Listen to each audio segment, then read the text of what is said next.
नमस्कार, मैं हूं आशुतोष और आप देख रहे हैं एशियन टाइम्स।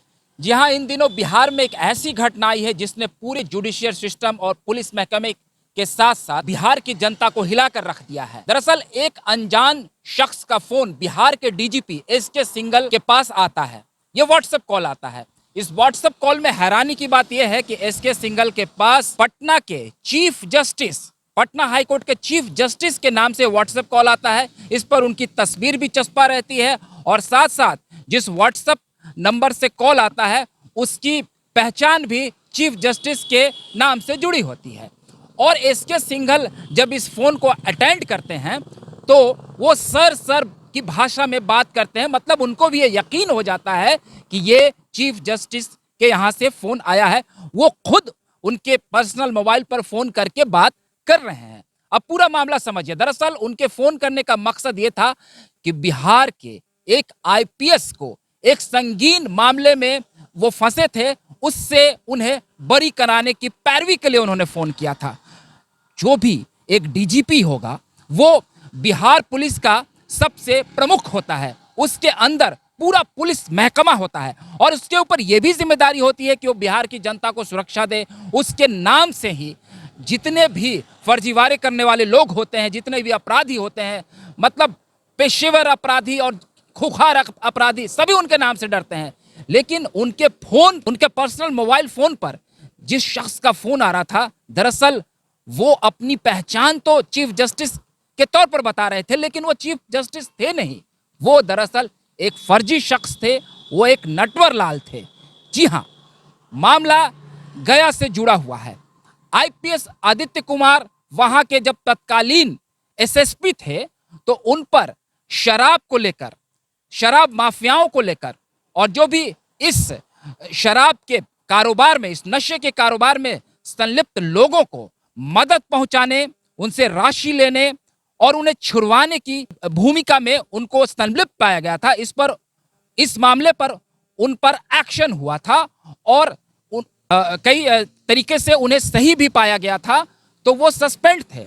और डीजीपी एसके सिंघल इस पूरे मामले की शिनाख्त कर रहे थे और मामले की जांच चल रही थी। ये मामला जब मुख्यमंत्री के पास गया था तो मुख्यमंत्री ने उनको सेंटरिंग पोस्ट पे भी डाल दिया था और पूरे इस मामले की जांच चल रही थी। तो इस जांच से उन्हें बरी कराने के लिए उनके एक मित्र यानी आदित्य कुमार के एक बहुत ही करीबी मित्र जो थे अभिषेक अग्रवाल, वो फर्जी तरीके से डीजीपी के पास फोन कर रहे थे। ये बहुत हैरानी की बात है, वो भी हाई कोर्ट के चीफ जस्टिस का नाम लेकर। जरा सोचिए कि इस शख्स की मानसिकता कितनी विकृत होगी और ये शख्स कितना बड़ा अपराध, मतलब इससे बड़ा अपराध तो आप सोच ही नहीं सकते हैं।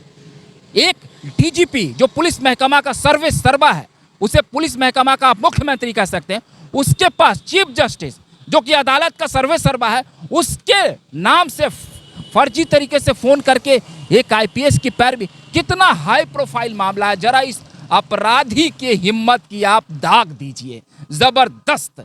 और ये अपराधी ये कोई नया अपराध नहीं कर रहा है, इसके पूर्व भी 2018 में वो जेल जा चुका है। गया, भागलपुर और कई अन्य शहरों में भी उस पर अपराध के मुकदमे दर्ज हैं।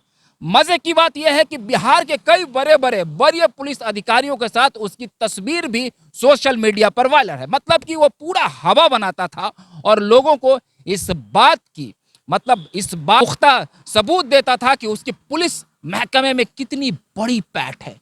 जरा आप सोचिए ये अपराध कितना संगीन है और ये कितना पेशेवर अपराधी है। तो इस मामले पर जैसे ही डीजीपी को शक हुआ तो उसने अपराध इकाई के पास इस मामले की जांच के लिए जब इस प्रकरण को भेजा तो हैरानी की बात यह है कि 24 घंटे में ही ये शख्स पकड़ा गया। पूरी पोल पट्टी खुल गई कि किस तरीके से उसने कहां से सिम लिया, कैसे इस अपराध का ग्राफ उसने गढ़ा। आदित्य अग्रवाल जो आईपीएस हैं, उनके ये करीबी मित्र हैं और उनके कहने पर इन्होंने इस तरह के कार्य को किए हैं। पूर्व में भी इन्होंने बुद्धा कॉलोनी थाना में भी एक इस तरह की घटना को अंजाम दिया था, लेकिन उस वक्त के वहां के थाना प्रभारी ने को यह शक हुआ और उसने इसके खिलाफ कंप्लेन किया था। एक एसएसपी बनकर इसी शख्स ने एक केस की पैरवी की थी।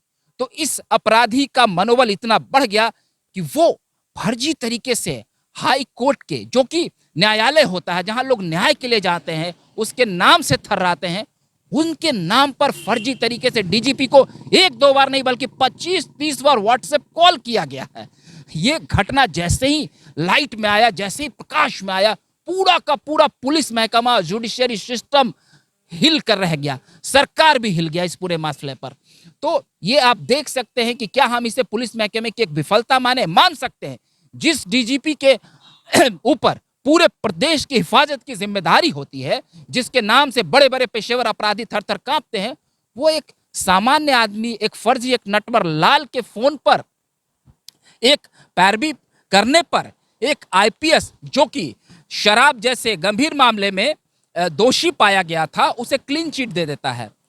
कमाल की बात है, बिहार में शराबबंदी है और मुख्यमंत्री का यह ड्रीम प्रोजेक्ट है, और शराबबंदी अभियान को सफल बनाने के लिए पुलिस महकमे के ऊपर ही उन्होंने जिम्मेदारी दे रखी है।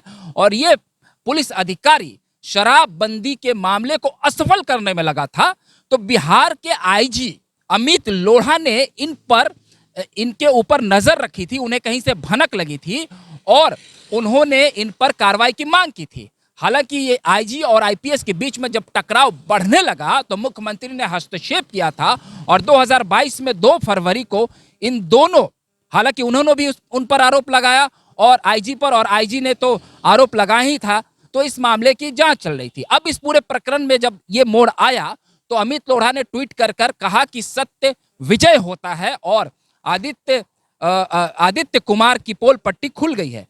हालांकि इस मामले के बाद जैसे ही पुलिस महकमा एक्शन में आया, उसने अभिषेक को गिरफ्तार कर लिया, उसके साथ साथ 3 लोग और भी गिरफ्तार हुए हैं। लेकिन आदित्य कुमार जो कि एक आईपीएस थे, सोचिए आईपीएस बन के इस प्रकार की जो वो हरकत करते हैं और जिस तरह की उन्होंने ये कारगुजारी करी है, इससे ये समझ में आता है कि इतने बड़े ओहदे पर पहुंचने के बाद भी इतनी विकृत मानसिकता, ये निश्चित तौर पर एक मानवीय समाज की और मानवीय संवेदना पर एक बड़ा सवाल खड़ा करता है। बहरहाल, आपको अगर हमारा ये वीडियो अच्छा लगा हो तो कृपया कल आप कमेंट बॉक्स में कमेंट जरूर लिखें, इस वीडियो को शेयर करें और हमारे चैनल को सब्सक्राइब करें। मैं अगली बार फिर एक नए वीडियो के साथ आपके सामने हाजिर रहूंगा। तब तक के लिए आप एशियन टाइम्स से बने रहिए।